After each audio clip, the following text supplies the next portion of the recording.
6 दिसंबर 1956 को बाबा साहब doctor B.R. Ambedkar इस दुनिया को अलविदा कह गए थे। लेकिन बाबा साहब का आखिरी दिन कैसा था?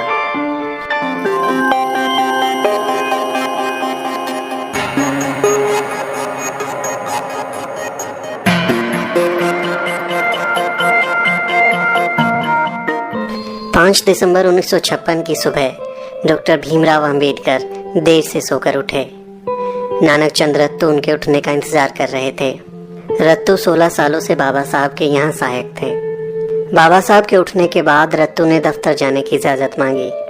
घर में बाबा साहब, उनकी दूसरी पत्नी सविता अम्बेडकर और डॉक्टर मालवंकर थे। डॉक्टर मालवंकर मुंबई से उनके स्वास्थ्य की जांच के लिए आए हुए थे। दिन काफ़ी सामान्य था। दोपहर में सविता और डॉक्टर मालवंकर कुछ सामान खरीदने के लिए बाजार चले गए, लेकिन काफी देर तक नहीं लौटे। उस समय बाबा साहब घर में ही थे। करीब शाम 6 बजे रत्तू ऑफिस से वापस लौटे, लेकिन तब तक भी सविता अम्बेडकर बाजार से नहीं लौटी थी। इस बात से डॉक्टर अम्बेडकर नाराज हो गए थे। उन्हें लग रहा था कि उनका ध्यान नहीं रखा जा रहा। बाबा साहब गुस्से में थे। रत्तू ने भी उनकी नाराजगी महसूस की थी। डॉक्टर अम्बेडकर ने रत्तू को टाइप करने के लिए कुछ काम दिया। काम खत्म करने के बाद रत्तू जाने ही वाले थे कि सविता अम्बेडकर जी लौट आई। कहते हैं बाबा साहब इस बात से इतने खफा थे कि उन्होंने सविता को कुछ सख्त बातें भी कह दी थीं। बाबा साहब आप शांत हो जाइए, आपकी तबीयत बिगड़ जाएगी।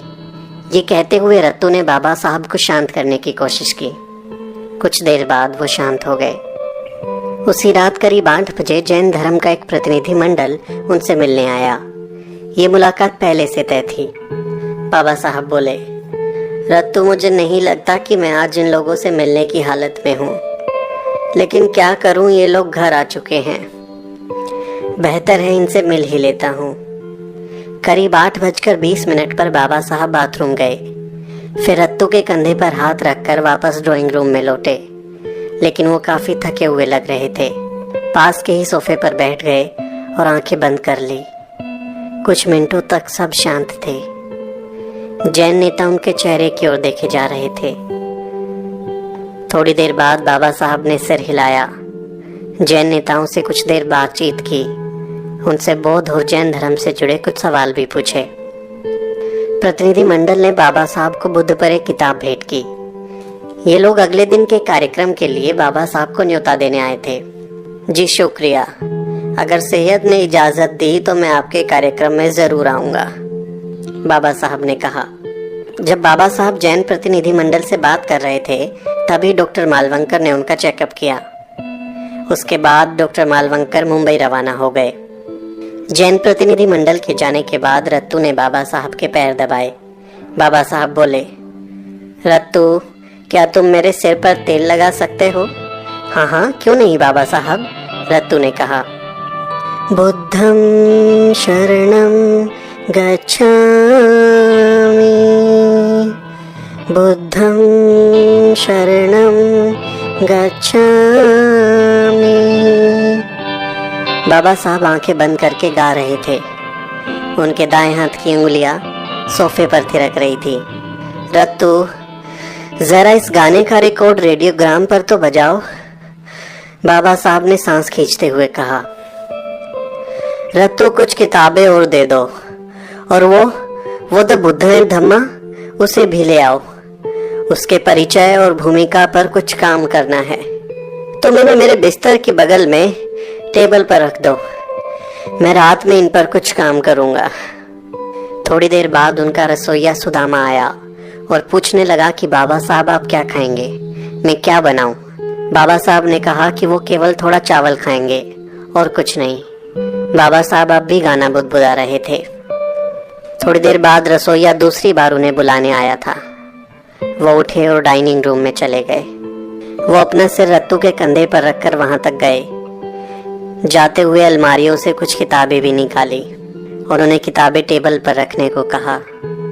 रात के खाने के बाद वो फिर अपने कमरे में आ गए। बाबा साहब कुछ देर तक कबीर का गाना गाते रहे। चल कबीरा तेरा भव सागर डेरा, चल कबीरा तेरा भवसागर डेरा। कुछ देर तक वो यूं ही बुदबुदाते रहे और फिर बेडरूम में चले गए। अब उन्होंने अपने टेबल पर रखी उन किताबों की ओर देखा जिसे उन्होंने रत्तू से रखने को कहा था। अपनी किताब द बुद्धा एंड हिज धम्मा की भूमिका पर कुछ देर काम किया और फिर किताबों पर ही हाथ रखकर सो गए। अगली सुबह जब सविता अम्बेडकर हमेशा की तरह उठी तो उन्होंने बिस्तर की ओर देखा। बाबा साहब के पैर को हमेशा की तरह कुशन पर पाया।